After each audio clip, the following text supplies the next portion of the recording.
I'll tell you why your phone, yes, your phone, is keeping you sad and how to deal with it with this single tip that I'll be sharing with you later on in the video. So make sure to watch until the very end. But first, let me tell you a story. I am a kid born in 2003, and the earliest memory I could remember is my 5th birthday. It was like I was subconsciously living life from ages 1 to 4, and then suddenly, boom, welcome to life. But it was a great start, and back when I was so little, life was much simpler. As much as I was a crybaby back then, when I am happy, I am really happy, if you know what I mean. When I was little, I would go outside and play in the bushes, get my hands dirty from all of the sand, and get my shirt wet from playing with water, and I remember my parents scolding me for this. But I was so happy.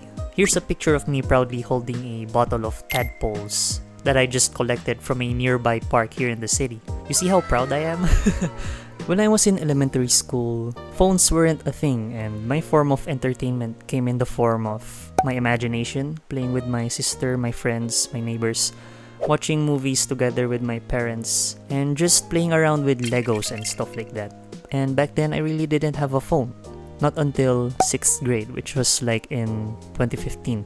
My first phone was handed down to me, and I was so excited because I could finally use Facebook on my phone to message my friends. So with that, I had my first phone. Let's fast forward to 7th grade, and everyone is on social media now these days, and it's like a phone is a must. For me, having a phone at this point is just like having it for the sake of fitting in with the others. It's not only the phone that we're talking about here, but it's also what's inside the phone, which is social media as well as the internet. Back then, I was so innocent, not until I was introduced to porn, and a kid who is as willing to give in order to fit in as I am. That's what I did. I gave in.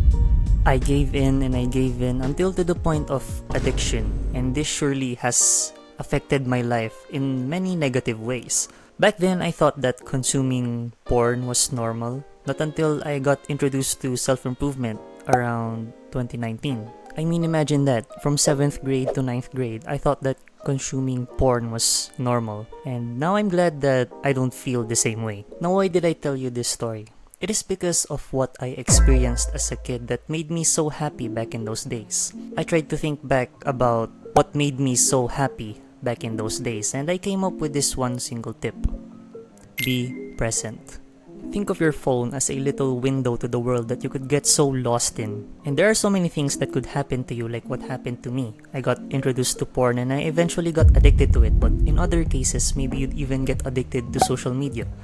To add to that, maybe you'd even start to compare yourselves to the so-called perfect lives that people are living in social media, which, in my opinion, is not an accurate representation of what their lives actually is. What I've mentioned here is one of the many things that could happen to you if you keep using your phone in the wrong ways. Does this make your phone a bad thing? I mean, it depends on how you use it, really. I mean, I think that there are rights and wrongs when it comes to using your phone, which I won't talk about in this video since I believe that the use of your phone is something preferential. So how does the tip of being present play into this? Remember what I told you earlier? You could get so lost in this little window to the world that you call your phone. And that's what I want you to prevent. Being present takes conscious effort, and it's something that you can't get right overnight. It needs practice. Let me give you some examples in order for you to understand this tip a little better. Whenever you're talking to someone, being present means putting your phone down and actually speaking with them and listening to them as well. If you're scrolling on social media, being present means taking note of your time as well as being conscious of what's going on in your head. Put your full attention to whatever it is that you are doing. For example, if you're watching a movie, immerse yourself in the story. Don't tell me you're one of those people who go to the cinemas and use their phones as they watch their movies, and it's even set up to the max brightness. There are genuinely some people who do this, and why even watch the movie, right? That's just annoying. If you're doing work, get it done before grabbing your phone. This also applies to academics. I could name more examples, but maybe this video would end up becoming very long, and this concerns me because everyone's got a short attention span these days, and I think that it is because of these damn phones. I'm kind of starting to sound like your parents, am I? Man, I'm getting old, I think. it feels messed up seeing little kids younger than me getting phones already. I mean, there was this one time I saw this kid together with his mom. He's like in first grade and he already has a phone, and he even has himself as his wallpaper. Let that sink in. Kids be different these days, man, and it hurts me to see that even little toddlers are being shoved their parents' phones just to shut them up, you know? Maybe this kid would end up just growing with like ADHD or something like that. I don't know. Sorry, I got a bit sidetracked there, but what I am trying to say is there is more to life than what you could just find in your phone. There is a world out there full of meaningful experiences as well as opportunities for human connections outside of social media. I want you to take yourself back to the world that you are in, not the world that is in your phone. That's what I mean by being present. Maybe you're using your phone as a means to escape an unpleasant life, and I totally understand that, but life won't fix itself if you keep running away from that difficult responsibility. But if you are using your phone to watch content like this, you're on the right track. Just don't get addicted, alright? Anyways, phones are a great detriment if used incorrectly.